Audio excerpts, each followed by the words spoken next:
Do you wish you could talk to your partner without almost always fighting? Are you afraid that what you say is going to hurt their feelings? As a result, do you feel frustrated, disconnected in the relationship? And maybe part of your frustration comes about because you have done all that you've learned about effective communication, right? How to listen, how to use the right kinds of questions, how to do follow up questions, and so on. Yet, with all of that, you still are not able to get the results you long for. Imagine what it would feel like to talk to your spouse without getting into another fight. Is that something that you pray for, long for? Now, let's face it, arguments with your spouse, with our spouses, they leave us feeling drained and disconnected. And if you have been married for some time, you know what I'm talking about. Maybe even right now you're feeling that way, and that's why you're watching this video. See, I know I've had my share of arguments with my spouse. We've been married for 38 years, as you can imagine. We don't have a perfect marriage. So we've had our share at different times along the way in our marriage where we've had some, arguments and difficult conversations. But I know what it is like when that happens. It's not a fun place to be. Would you agree with that? It feels like no matter what we do, no matter what you do, someone ends up getting offended. What tends to happen when we just possibly is missing something? 'Cause something is missing, right? Because it's not for a lack of not doing what we've been taught, whether it's through our, having gone to counseling, our own personal development, it's self-help, maybe books and podcasts and audiobooks we've listened to. And so it's not for a lack of that. But here's what I do know. It doesn't have to be that way. And I can say that now because of what I'm going to share with you in this video. Prior to this, or understanding this or knowing this, I would not be able to say and as confidently what I'm about to say as you'll hear in this video. So here's my question to you. What if there's a way to change that? That meaning being able to talk to your spouse without feel like you're always going to end up fighting. Have you ever considered that possibility there's got to be some way of doing that? Because as you look around, obviously some people may be doing something different because they have this seemingly peaceful marriage. They seem like, they're not arguing all the time with their spouse. And from what you hear, it doesn't sound or seem that way. So I want to say you're in luck because today, as you watch this video, we're going to uncover what I call the missing link to be able to talk to your spouse without end up fighting and to do so every time. Imagine having the ability or having what it takes to have those conversations with your partner and not fear or worry that this is going to be another fight. So in this video, I want to challenge the idea you just need better communication skills to avoid arguments with your spouse. I want to challenge that idea because it's not for a lack of that. I know for me, here it is. This is something I teach and something I counsel and coach people with. So I know it's not for a lack of not having the skills or the tools. And I'm not against effective communication skills because I teach it. I teach it to my clients. I teach it when I do any kind of presentation because I know the importance of them. I know how effective they can be. But even having said that, there's something missing. And that missing piece is what I call staging the conversation, staging the conversation. I love what Albert Einstein says. He says the definition of insanity, which you've heard, I'm sure, the definition of insanity is doing the same thing over and over again, but expecting different results. right? And I love what Solomon, the wisest man outside of Jesus, have said in Proverbs 15, verse 1. He said, "A gentle answer turns away wrath, but a harsh word stirs up anger." But here's what I believe that Solomon knew that we just did not know. He know that for you to have a gentle answer in a conversation that could be, deteriorating and going heading south, he knows that you have to have the right staging for that to happen. He may not have used that term, but I believe that is a necessary thing where he says so confidently that in a conversation that you're having with your spouse or with someone, to create the environment so you can have a gentle answer is critical, is crucial, because that's what's going to turn away wrath. So you don't get hijacked and begin to use harsh words, because he said that stirs up anger. So sometimes we need to take a step back and consider a different approach, wouldn't you say? And that different approach is to achieve the results we desire in our relationships. Now, like I said before, while communication skills are important, they're just one piece of the puzzle.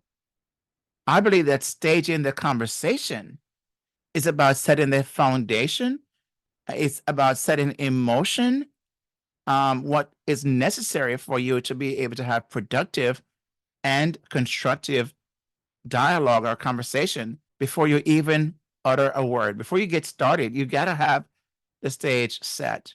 It's like laying the groundwork for a successful conversation. So you're going to ensure that both you and your partner, your spouse, with a satisfying outcome, right? You're both in the right mindset and you're in the right environment for that to happen. But the question is, how do you get there? And that's why I believe staging the conversation is so critical to this equation. Now, you might be asking, what is staging the conversation? Well, imagine you're preparing to sell your house, or if you've ever watched these shows where people remodel homes and then they will sell them, right? But what you may see is in their preparation to sell the house to that potential buyer, they want to make sure the house looks absolutely gorgeous. I mean, absolutely, you just name it, right? They wanted to make sure it's a wow experience when the potential buyer walks in that house, right? And so if you have ever watched that, I want to say, I remember my first time watching and seeing that, I thought, show you how I was naive to think way back when I first was exposed to watching a show like that. And when I saw how they brought this furniture in, all the furnishing in and placed in the house, and the decorations and everything, the lightings and the wall decorations and all that stuff, I'm thinking, man, it's awesome that they're fixing the house up and selling it. And the person who's going to buy it is going to get all of that with it. Little did I know that, silly me, didn't I know that? I didn't know that. No, it was just there to show the potential buyer what is possible, right? What's possible. So if you're selling your house, you would want to make sure it looks absolutely splendid, gorgeous for the potential buyer who's going to come look at your house. And so some people I know, I would not be able to afford this, but some people will hire an interior decorator. And that's what these people who are realtors do. They hire interior decorators who specializes in staging homes. And what they do is carefully place the furniture and the decorative, the accents, the lightings, and whatever else. And what they do is create an inviting atmosphere that showcases what I believe is the full potential of the house, right? What is possible, and what is the goal behind that? What is the goal, you may say, behind that? What they want to do is help that that potential buyer, to envision for themselves how living there would look like, and to highlight the best features of the home. That is what the interior decorator is focused on, how to capture the eyes of the potential buyer so they can see, right? Have you ever, what I'm talking about? They wanted to draw them in. They want to draw them to certain things and the accents on the wall or in the corner just to bring that person in and center on that. So in essence, staging the house is about setting the scene for a successful sale, right? By creating something that is visually appealing, stimulating, and what it also is emotionally engaging, so that the potential buyer, a prospective buyer, can have an idea of what that will look like. And so, just as a skilled interior decorator arranges the furniture and decor and to showcase, right, the best aspects of a home to the potential buyer, staging the conversation in your marriage is about creating the ideal situation, the ideal setting for that meaningful dialogue, that meaningful conversation, that you don't end up fighting, right? So to have that with your spouse. So it's like setting the scene for that successful interaction where every part of your conversation, every aspect of that is carefully chosen to promote what understanding, to promote connection, to minimize frustration, to minimize fighting. That is what it's all about staging the conversation, like staging the house. So when you do this beforehand, what you begin to do is lay the groundwork for that interaction, that conversation, that talk to be productive and respectful. And what that does, it leads to satisfying outcomes, right? So just as a well-staged home is, again, it's all about, as I said, it's a geared, it's really about to captivate and pull that potential buyer in and help that person envision for themselves what it would look like living there. Staging the conversation, again, it sets the tone, right? It sets a tone for constructive communication. And what it does, it also strengthens your relationship with your spouse, because you're going to have a more peaceful, a more helpful conversation. So staging the conversation is a crucial step that is missing, I believe, from the equation, why so many couples are unable, or they just are afraid of having a conversation with their spouse because they feel it's always going to end up in a fight, or they're fearful of bringing up topics or conversation that they feel might be hurtful, may offend their partner. So they sit on it. They stuff it. They suppress it. They push it down. But what that does, it leads to sleepless nights, disconnect in the relationship, distancing, sadness, anxiety, depression. You name it. Those are some of the things that tends to happen, and maybe you've experienced that. But here's the part I know, that because I myself did not know exactly what it is that I did in some of instances in my relationship with my wife, but I knew I was doing something like this, but I didn't know what it was called. I only happened to stumble upon it myself after 38 years of marriage and almost 2 decades of counseling couples and coaching as a licensed marriage therapist and a certified relationship coach. I kind of stumbled upon this, to be quite honest and fully transparent. No one kind of taught me this. I just stumbled upon this because, again, I was in my mind going over what is missing. Why is it that whenever I help some couples, they still are struggling? And I realized there's got to be something more than just the effective communication skills, which I think is important, but there's got to be something more. And like I said, I stumbled upon this that is missing, and that is how to stage the conversation. So I too realized something was missing in my work, in my professional work, and also in my personal journey.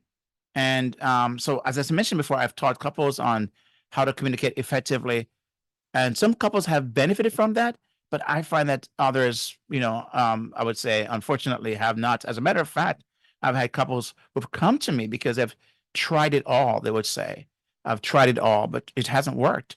They've gone to therapist after therapist and coaches after coaches. They've done all the self-help things that they possibly could, They did all of that, and they said it just didn't work. So I'm thinking, man, I could do the very same thing other therapists have done, but again, they're going to think, well, here we go again. Why would I then want to pay more money and invest, and I'm going to get the same results? So stumbling upon this, and when I really realized that what was missing is about staging the conversation, is almost like, wow, now I know, that this has to be the first piece of what they do. And because far too many couples still feel fearful, and maybe you're one of those who, a spouse who feel fearful of bringing up topics that you believe would only end in a fight or hurting your partner. And that's how I came up with the key of this whole thing being staging the conversation. And that happens to be the first module in my difficult conversations made easy program that I have put together as a result of this, because I'm thinking there's got to be that part, there's got to be something out there. But again, I've looked around and I'm not seeing this. And maybe you can tell me by commenting below if you've ever heard this before. And, what's your thoughts about this? I mean, I would love to hear. Have anyone taught you? Have anyone mentioned this? Have you ever thought about this before? And what's your understanding of that? Because I believe that staging the conversation have 5 important elements inside of it that also must be put in place, because the furnishing of the house, right, as is important to make sure that potential buyer sees staging the conversations have its own furnishing, right? It has its own furnishing that is required, and that's what I unpack inside the program. And this is the first module of 4, staging the conversation. So by focusing on staging the conversation, I believe you and couples in general can transform their communication and achieve the outcome they've been desiring, they've been longing for and praying for. And if you're ready to discover what this missing piece, right, to this peaceful conversation and this kind of outcome with your spouse, I want you to join the wait list that I've put together for an upcoming webinar that I'll be doing in March. And if you are watching this after March, then you can also reach out to me and I can tell you more about that. But it's an upcoming webinar I'm doing that we're going to dive deeper into staging the conversation and explain the other modules as well, which is important to reach a satisfied outcome.